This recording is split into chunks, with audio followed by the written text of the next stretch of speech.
Department of State. As you know, on Thursday, tomorrow, May 11th, at 11:59 p.m. Eastern Time, the Title 42 public health order will terminate. At that point, we will once again process people at our southern border using our immigration enforcement authorities under Title 8 of the United States Code. Our overall approach is to build lawful pathways for people to come to the United States and to impose tougher consequences on those who choose not to use those pathways. We are taking this approach within the constraints of a broken immigration system that Congress has not fixed for more than 2 decades, and without the resources we need, personnel, facilities, transportation, and others that we have requested of Congress and that we were not given. We have seen the effectiveness of our approach. More than 100,000 people from Cuba, Haiti, Nicaragua, and Venezuela have arrived lawfully through the pathway we have made available to them, and we reduced border encounters from these groups by 90% between December of last year and March of this year. Our president has led the largest expansion of lawful pathways ever. At the same time, we are clear-eyed about the challenges we are likely to face in the days and weeks ahead, which have the potential to be very difficult. Even after nearly 2 years of preparation, we expect to see large numbers of encounters at our southern border in the days and weeks after May 11th. We are already seeing high numbers of encounters in certain sectors. This places an incredible strain on our personnel, our facilities, and our communities with whom we partner closely. Our plan will deliver results, but it will take time for those results to be fully realized, and it is essential that we all take this into account. I cannot overemphasize that our current situation is the outcome of Congress leaving a broken, outdated immigration system in place for over 2 decades, despite unanimous agreement that we desperately need legislative reform. It is also the result of Congress's decision not to provide us with the resources we need and that we requested. Our efforts within the constraints of our broken immigration system are focused on ensuring that the process is safe, orderly, and humane, all while protecting our dedicated workforce and our communities. Let me be clear. The lifting of the Title 42 public health order does not mean our border is open. In fact, it is the contrary. Our use of our immigration enforcement authorities under Title 8 of the United States Code means tougher consequences for people who cross the border illegally. Unlike under Title 42, an individual who is removed under Title 8 is subject to at least a 5-year bar on re-entry into the United States and can face criminal prosecution if they attempt to cross again. Smugglers have long been hard at work spreading false information that the border will be open after May 11th. It will not be. They are lying. To people who are thinking of making the journey to our southern border, know this. The smugglers care only about profit, not people. They do not care about you or your well-being. Do not believe their lies. Do not risk your life and your life savings only to be removed from the United States if and when you arrive here. Today, we are beginning a new digital advertising campaign in Central and South America to counter the lies of the smugglers with accurate information about U.S. immigration laws. This campaign adds to our extensive ongoing communications efforts in the region. As you can see by the images before us of removal flights and encounters with our Border Patrol agents, we are making it very clear that our border is not open, that crossing irregularly is against the law, and that those who are not eligible for relief will be quickly returned. Do not listen to the lies of the smugglers. This is what will happen to you. You will be returned. Today, alongside the Department of Justice, we are finalizing a new rule to encourage individuals to use available, lawful, safe, and orderly pathways to enter the United States. The rule presumes that those who do not use lawful pathways to enter the United States are ineligible for asylum. It allows the United States, it allows us to remove individuals who do not establish a reasonable fear of persecution in the country of removal. Non-citizens can rebut this presumption only in very limited circumstances. For example, if they have used our lawful pathways or sought asylum or protection in another country through which they have traveled and were denied. This rule goes into effect once the Title 42 Public Health Order terminates tomorrow, on Thursday at 11:59 p.m. Eastern Time. What I have just described are only a few elements of an expansive effort that began in 2021 to prepare for this transition from the Title 42 Public Health Authority to our tougher immigration enforcement authorities. In addition to obtaining the first increase in Border Patrol agent hiring in over a decade, the first in over a decade, we are in the process of surging personnel to the border, including more than 1,400 DHS personnel, 1,000 processing coordinators, and an additional 1,500 Department of Defense personnel. All of these individuals will allow our law enforcement officers to stay in the field and focus on their critical mission. We are delivering on tougher consequences for unlawful entry, including the return, removal, and expulsion of more than 665,000 people during the first half of this fiscal year.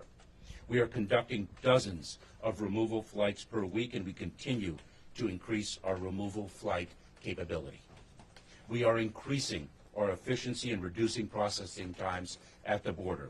We launched the CBP One app, which in its first 4 months helped 83,000 individuals schedule an appointment at a port of entry, and we are taking steps to expand available appointments. We bolster the capacity of local governments and NGOs. Just last week, we announced the distribution of an additional $332 million to support communities along the southern border and in the interior of our country. We are leading an unprecedented law enforcement disruption campaign that has led to the arrest of nearly 10,000 smugglers who profit from vulnerable immigrants. Knowing that this is a regional challenge that requires a regional solution, we continue to work with countries throughout the Americas to deter irregular migration. This includes a coordinated campaign with Colombia and Panama to prevent individuals from following ruthless smugglers into the very dangerous Darien. And we are working with our partners in Mexico regularly on a range of issues. We are a nation of immigrants. We are also a nation of laws. Our immigration laws today are outdated. The solution we are implementing are the best available within our current legal authority, but they are short-term solutions to a decades-old problem. The kind of migration we continue to see today requires more resources we have requested and have not received, clearer authority, and modernized processes that only Congress can deliver. We urge it to do so. Now, I think we'll take some questions. Take a few questions. Nick, go ahead. Thank you, Mr. Secretary. We've just seen some images from Texas showing Texas National Guard and DPS physically blocking migrants from climbing up the riverbanks and accessing U.S. soil. Does the department believe that that's a legal enforcement posture by the state of Texas? Nick, I'm going to leave it to our Department of Justice to speak to the lawfulness or lack thereof of those actions. I will tell you this, that our Border Patrol agents and our officers work very closely with the Department of Public Safety in Texas on the ground when it is a coordinated and collaborative effort. It is essential that law enforcement work as one team to address the challenge of the southern border. Quinn, go ahead. Thank you, Mr. Secretary. How many credible fear screening interviews do you expect to conduct on a daily basis, and are you confident that we'll keep up with the number of apprehensions you all are seeing and expect to see in the days ahead? So we are, the Department of Homeland Security, with one of our agencies, U.S. Citizenship and Immigration Services, is indeed surging asylum officers to Border Patrol facilities, as well as to Immigration and Customs Enforcement detention facilities, to conduct an unprecedented number of credible fear screenings under the asylum rule that is going to be implemented beginning upon the end of Title 42. We are surging approximately 1,000 or more asylum officers for that purpose. It is very important to note that the asylum rule will take effect if individuals do not access their lawful pathways, the pathways that we have made available to them. They will face a rebuttable presumption, but a presumption of ineligibility for asylum. They will have to meet a higher bar. This president, our president, has led the expansion of lawful pathways more than anyone else in our history. Heather? Yes, Secretary, we have read that the administration is considering releasing migrants that are there being carefully vetted, and we just had some teams in El Paso yesterday observed some migrants being vetted for an hour and then afterward being released with a permit to stay in the country for a year. I wonder how that process is being done and how secure you are of those vettings that are taking place on the border. So U.S. Customs and Border Protection screens and vets individuals whom we encounter. Individuals, the vast majority of individuals, will be returned, those who do not qualify, from Border Patrol stations or Immigration and Customs Enforcement detention facilities.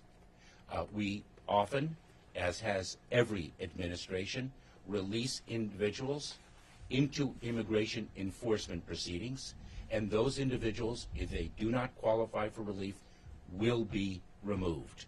We screen and vet individuals whom we encounter. Michelle? So you have promised to build an immigration system based on equity. Is there any plan for America If I may in your follow, equity plan? if I may. Thank you, Michelle. Mr. Secretary. Just to follow up on the credible fear question, can you give us an idea of what percentage of migrants you think will be receiving those screenings? Is it all, most, half, some? And can you also speak to the agreement with Mexico? I know you guys have specifically said they're planning to take back people from the four nationalities, the Cubans, Venezuelans, Nicaraguans, and Haitians, but is there a possibility that they would take back any other nationalities as well? Michelle, let me break it down a little bit.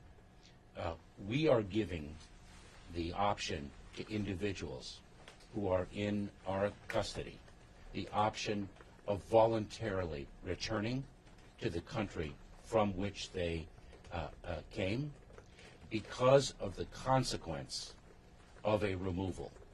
People have to understand that under Title 8 of the United States Code, when one is removed, one faces at least a 5-year bar to reentry. And so we will give people an opportunity to avoid that tougher consequence by voluntarily returning. If they do not take that option and they do not claim fear, they will be removed immediately. If they do claim fear, they will encounter a higher threshold under our asylum rule unless they have accessed our lawful pathways or sought relief in another country and been denied.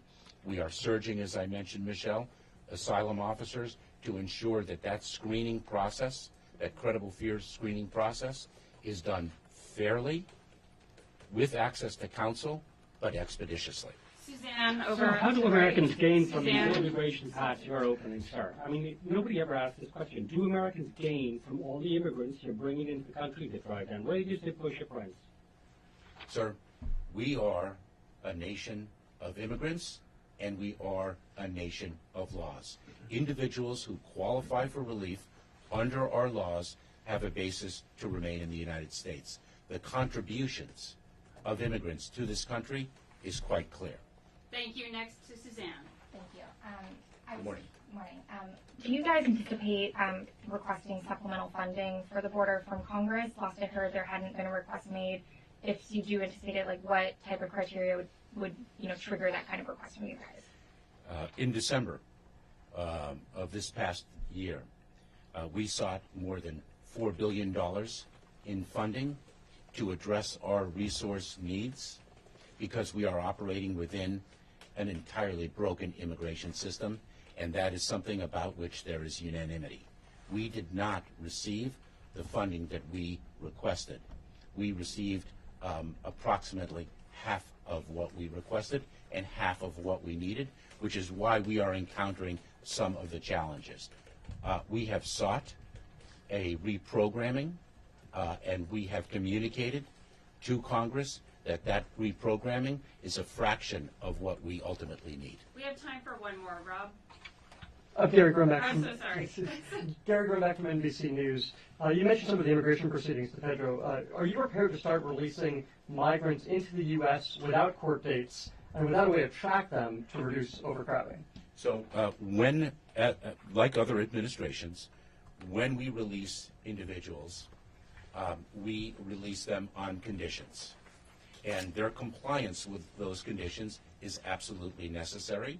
And if they fail to comply, we will seek to apprehend them and remove them. They are ultimately in immigration enforcement proceedings. But what we are speaking of, what you are inquiring of, is a fraction of the people that we encounter. In fact, the vast majority will be addressed in our Border Patrol facilities and our ICE detention facilities. Is that not a message that the border is open then to migrants? Oh, absolutely, absolutely not. And I think you can ask the approximately 1.4 million people who were expelled, returned, or removed from the United States this past year. Do you still Sir, consider there's this no a other challenge matter. and not a If you wanna add crisis? anything You else still on consider regional this? processing now a centers? crisis. I'm sorry? If you wanted to add anything else on regional processing centers, if not, we'll close remarks. Let me just answer Marcia's question, if I may, with respect to regional processing centers.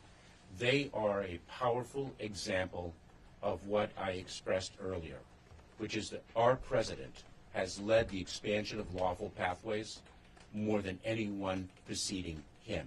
The regional processing centers are an extraordinary example of that leadership. These are places where we feel a humanitarian as well as a security imperative to meet people where they are, to cut the smugglers out, and to provide them with a safe and orderly way to arrive in the United States if they qualify for relief. We are surging our personnel in close partnership with the Department of State, in close partnership with countries in the region. We require a regional response to what is a regional challenge. We will, in these regional processing centers, screen individuals to determine whether they are eligible for refugee status in the United States, whether they qualify for what we are expanding in our family reunification programs, or whether on an individualized basis, on a case-by-case basis, as the law requires, whether they are eligible for other humanitarian relief. That is what we are doing. The phenomenon of migration is different than it was 10, 12 years ago. We are seeing an unprecedented level of migration throughout the hemisphere. I believe there are approximately 20 million displaced people in our hemisphere. In addition, the smugglers control the migratory paths. We will cut the smugglers out. We will reach qualifying individuals where they are and provide them with a safe and orderly pathway. If they arrive at our southern border, they will meet consequences. We urge migrants, once again, not to believe the smugglers who are lying to them solely to make a profit. We are building lawful pathways for you to come to the United States. Do not place your life and your life savings in the hands of ruthless organizations. Thank you very much. Is this a challenge or a crisis? We call it a crisis now. Border Patrol gonna run the processing center? centers are over capacity in many centers. It's the biggest change to U.S. immigration policy.